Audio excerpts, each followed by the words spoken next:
Hadirin dan hadirat yang dirahmati Allah, juga saya diperintah untuk ngaji walaupun setepi. Memang majlis yang sangat dicintai oleh Rasulullah adalah majlis ilmu. Majlis apapun yang kalian buat, baik itu majlis maulid, majlis istighosah atau majlis apapun, maka di situ berilah walaupun sedikit majlis ilmu.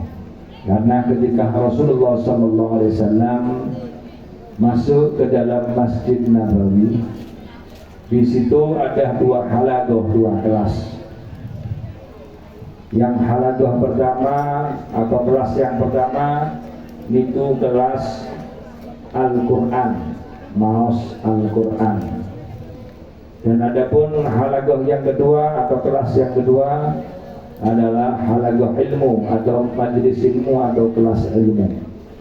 Maka kemudian Kanjeng Nabi masuk dan duduk di halagoh yang mana di situ membahas tentang ilmu, dan beliau bersabda, innama bu'ithtu mu'alliman, sesungguhnya aku diperintah oleh Allah untuk menjadi seorang pengajar atau guru.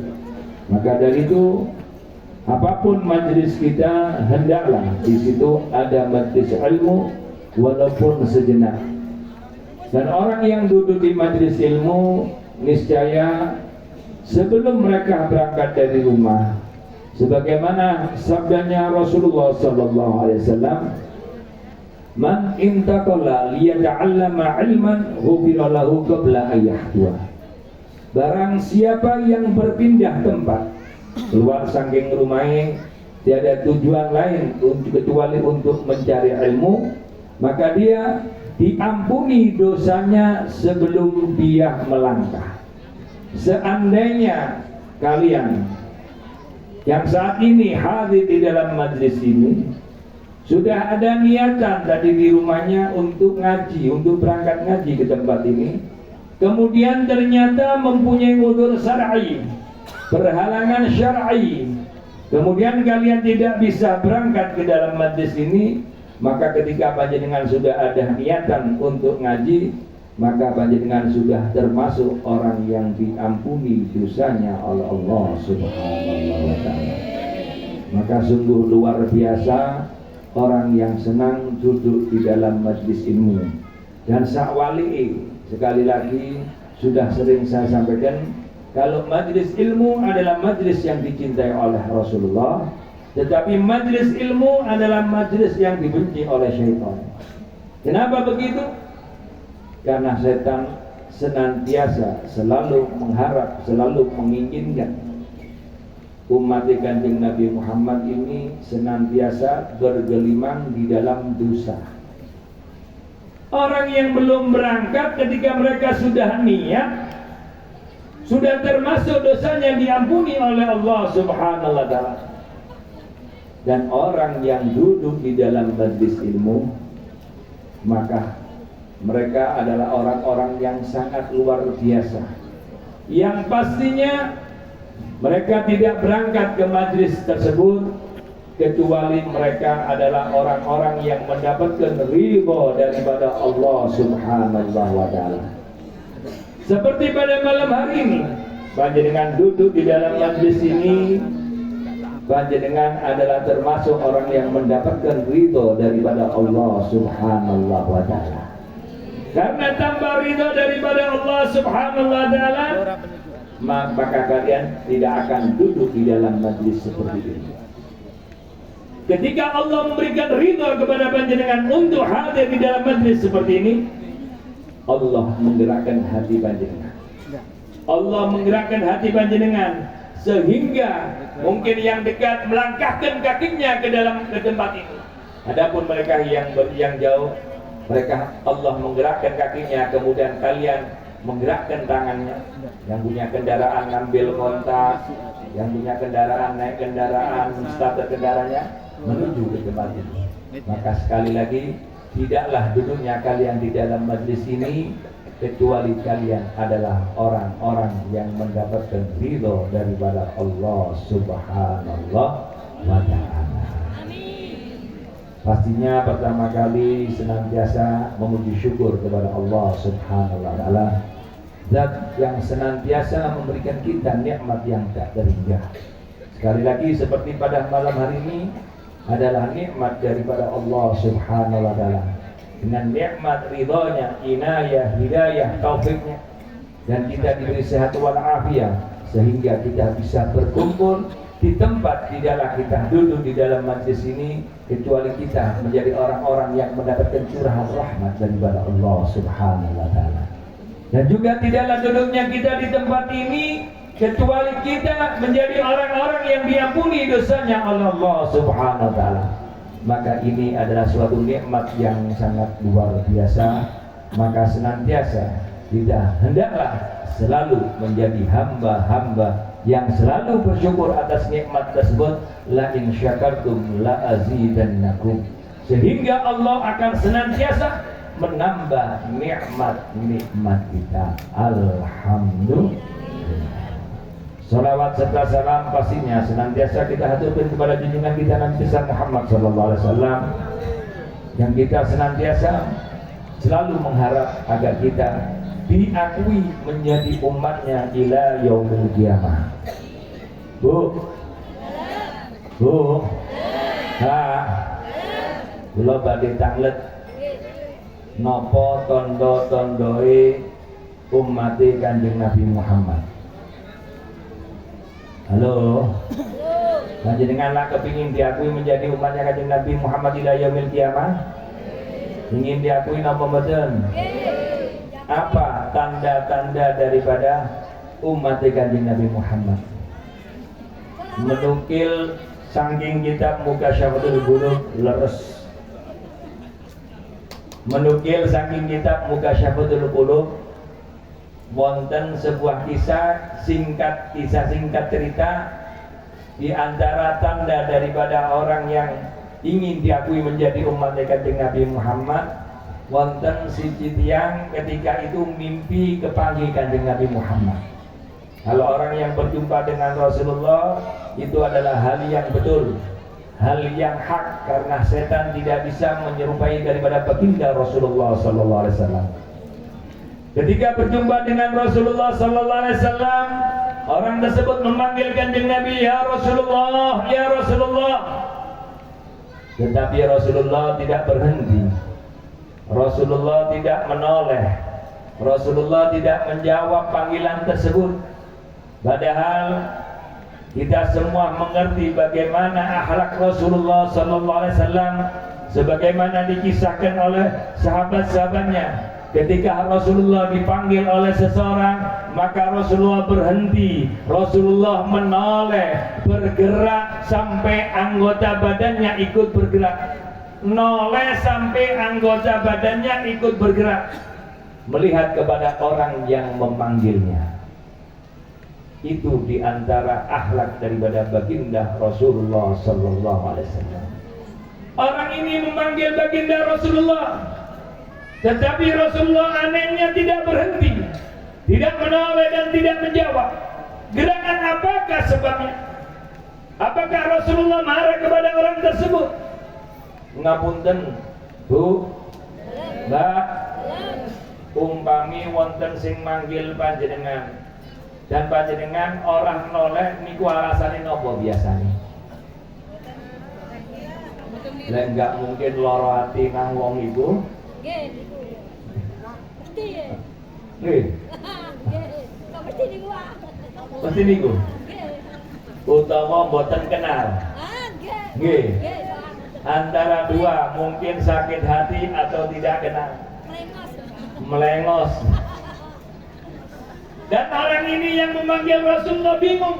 Akhirnya Rasulullah dikejar dan berhenti di hadapan Rasulullah sallallahu alaihi wasallam. Kanjeng Nabi ngapunten, kenapa panjenengan kula timbali panjenengan boten jawab, boten noleh, bahkan panjenengan cuek teng kula. Kenapa Kanjeng Nabi? Apakah panjenengan marah kepada saya? Maka kata Rasulullah, ngapunten, saya tidak marah kepada kamu. Buat apa saya marah kepada kamu, sedangkan aku tidak kenal siapa dirimu? Buat apa saya marah kepadamu, sedangkan aku tidak kenal dengan dirimu? Kanjeng Nabi, kula niki umat panjenengan. Saya ini umat panjenengan. Kamu bukan umatku. Kamu bukan umatku. Saestu Kanjeng Nabi, saya ini umat panjenengan. Sanes kamu bukan umatku. Saestu kula umat panjenengan. Bukan. Kamu bukan umatku. Kalau kamu umatku, niscaya engkau akan senantiasa selalu istiqomah menyebut namaku. Senantiasa selalu istiqomah berselawat kepadaku. Kaget dia tersebut, dan ketika melilir bangun langsung mengubah gaya hidupnya. Sing biasanya cuma mudah mudut mawon, ana pemboten. Kemarin nih wong ora tau selawatan, cuma ngerokok mawon ki mboten. Lungguh selawatan ya mudut wae. Akhirnya dia berubah. Sing biasane tangi turun iku langsung mudut, iki ndak ngopi sambil maca selawat nyekel tasbih. Allahumma sholli ala Muhammad, Allahumma sholli ala Muhammad. Nyekel rokok ya ngono, ngusap rokok. Allahumma sholli ala Muhammad, Allahumma sholli ala Muhammad. Ana enggak sing kaya ngono? Wonten apa mboten? Kang Ustaz Mustabah, panjenengan rokok sambil selawat apa mboten? Selawat sambil rokok apa mboten? Selawat sambil rokok saged nggih napa mboten?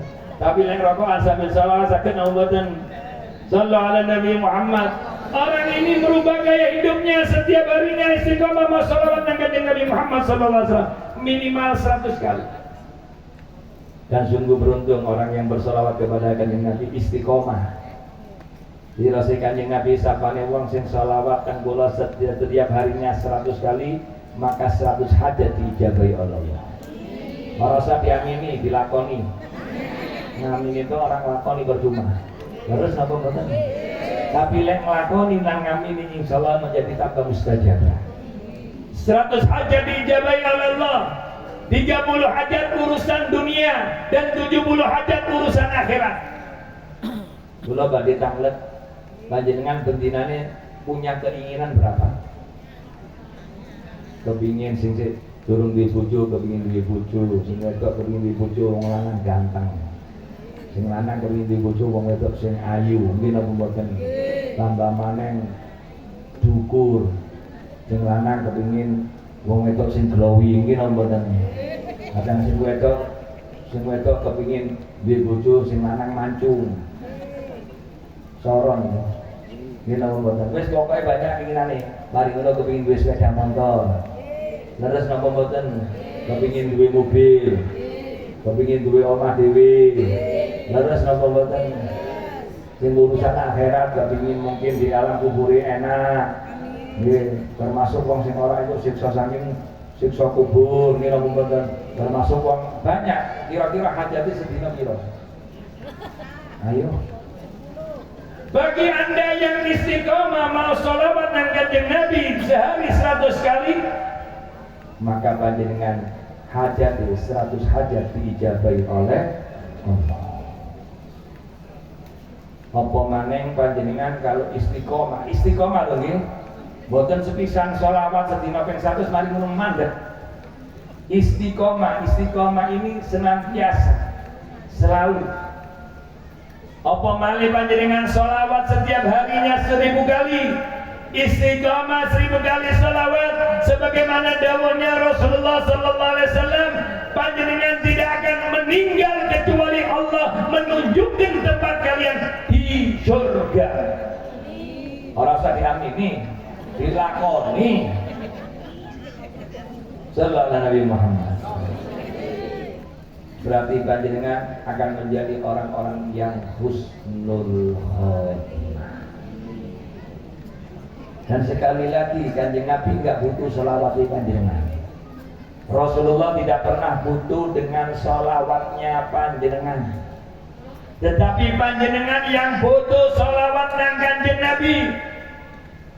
Panjenengan sekali sholawat kepada Kanjeng Nabi Muhammad sallallahu alaihi wasallam, sebagaimana disebutkan di dalam kitab Mukhtarul Hadis, Di situ damune Kanjeng Nabi ada seseorang yang bertanya, "Hai Rasulullah, ya Rasulullah, apakah balasan satu sholawat dibalas 10 sholawat oleh Allah Ta'ala itu buat umat panjenengan sing sholawatnya khusyuk, sing khudu, duduk dengan menghadap kiblat, dengan membaca sholawat, apakah itu sholawat yang begitu?" Maka kata Rasulullah, tidak. Satu sholawat dibalas 10 sholawat, bahkan dibalas pahala kebaikan satu gunung oleh Allah Ta'ala buat umatku yang bersalawat dengan bentuk, dengan model apapun, walaupun mereka tidak khusyuk.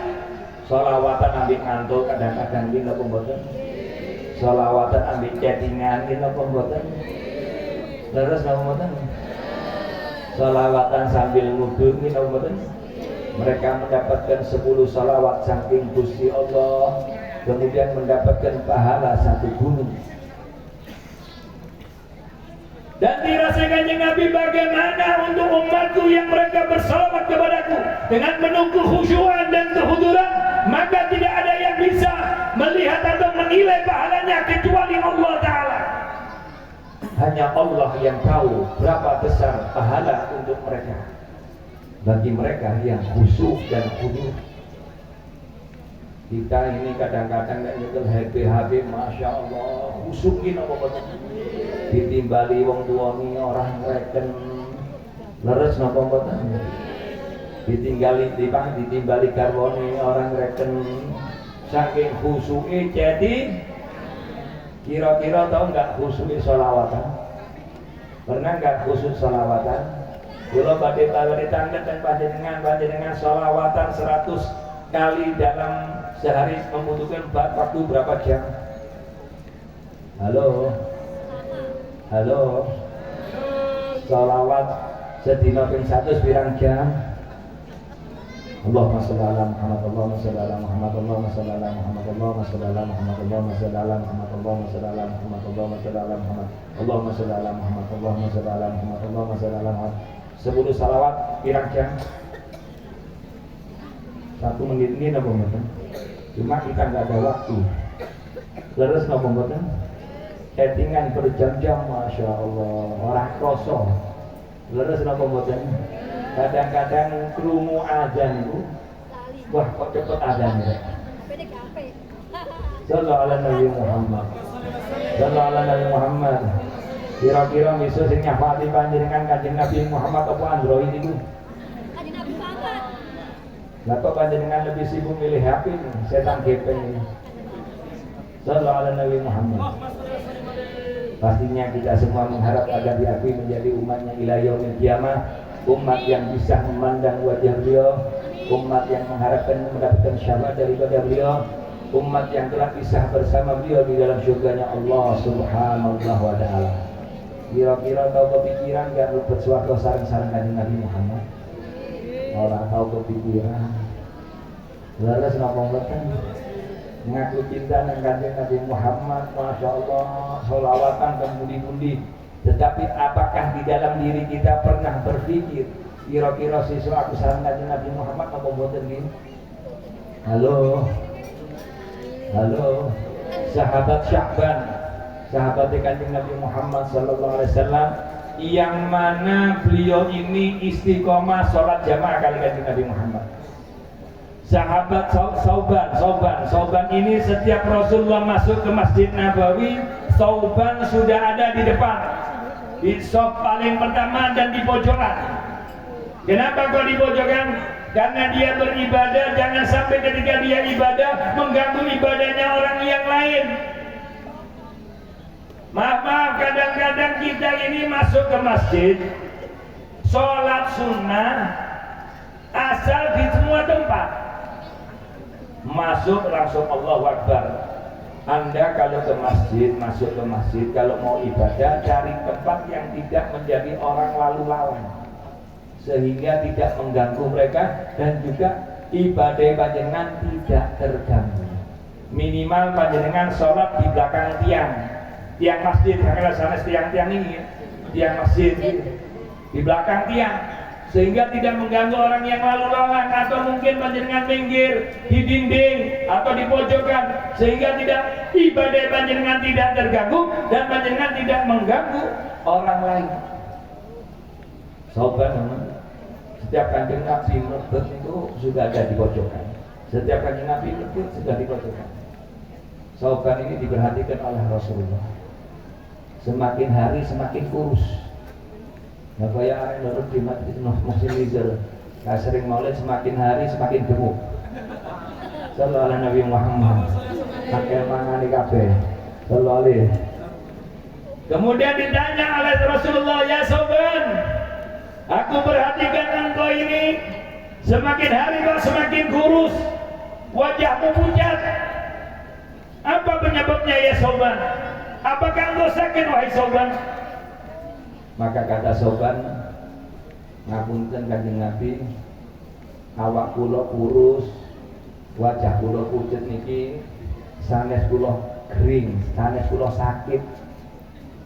Seandainya panjenengan memerintahkan kula untuk perang jihad fisabilillah, maka saya siap untuk paling terdepan. Dan ngapunten kanjeng Nabi, saya kurus ini bukan di rumah kurang makanan, tetapi alhamdulillah di rumah saya itu setiap saya pulang, masya Allah, istri saya menyambut dengan senyuman, dengan dandanan yang cantik. Ya kayak orang ini, orang perlu, yang mana, lek gak mau mulai nyambut dengan senyuman, menyambut dengan senyuman kalau bawa oleh-oleh pulang uang. Terus ngapa mboten? Dan cantik, sudah menyiapkan hidangan, dan pastinya diriku tidak pernah kekurangan makanan, dan aku tidak ada penyakit. Maka apa penyebabnya wahai Sauban sehingga engkau kurus dan engkau pucat? Penyebabnya panjenengan kanjeng Nabi. Penyebab diri saya kurus dan wajah saya pucat ini panjenengan kanjeng Nabi. Maksudnya pripun wahai Sauban? Nggih. Bagaimana tidak ya Rasulullah? Ketika saya pulang, saya disambut dengan istri saya, diberi hidangan makanan yang enak, yang lezat. Dan ketika saya mau makan, ingat panjenengan. Kula takut pagi ini seperti saat ini saya bisa duduk dengan panjenengan. Dan ketika saya pulang, saya takut nanti malam sudah tidak bisa memandang wajah panjenengan. Nanti malam sudah tidak bisa bertemu dengan panjenengan. Malam begitu juga, setelah selesai sholat berjamaah dengan panjenengan, bisa memandang wajah panjenengan, bisa duduk dengan panjenengan. Kula wangsul, istri sudah menyiapkan makanan, hidangan yang enak. Dan ketika aku akan menyentuh makanan tersebut, saya ingin panjenengan, apakah besok pagi masih bisa jumpa dengan panjenengan? Mau tidur kanjeng Nabi, ingat panjenengan. Jadi mau makan, ingat kanjeng Nabi. Kalau panjenengan mau makan, dan ingat padamu. Mau minum, dan ingat padamu. Mau tidur, terbayang wajahmu. Bina sallallahu alaihi Muhammad. Mau tidur ya Rasulullah, terbayang wajahmu. Aku takut besok pagi tidak bisa berjumpa denganmu. Apalagi kalau seandainya nyawaku sudah terpisah terlebih dahulu, atau nyawa panjenengan terpisah terlebih dahulu, maka kita tidak akan bisa berjumpa di dunia ini. Dan kita pasti akan berjumpa di akhirat. Kita akan berjumpa di akhirat. Kulo yang alim, panjenengan nabi pilihan. Tingkatan kita beda. Tingkatan kita beda. Panjenengan pasti di surga yang paling tertinggi, sedangkan diriku ya Rasulullah, aku takut bila tidak bisa berkumpul bersamamu, tidak bisa bersama denganmu. Maka hidupku di dunia ini yang menjadi sahabatmu, yang senantiasa duduk bersamamu, yang senantiasa sholat berjamaah denganmu, yang senantiasa berjuang bersamamu. Tetapi kalau di akhirat kalau aku tidak bersamamu, maka hidupku di dunia ini tidak ada gunanya ya Rasulullah. Kira-kira pernah kita masa hidup neng dunya wis orang tahu ketemu Kanjeng Nabi, neng dunya orang pernah kumpul bersama Rasulullah, tidak pernah melihat Rasulullah. Apakah kita tidak pernah berpikir bagaimana kelak kita? Apakah kita termasuk orang yang kumpul bersama Kanjeng Nabi?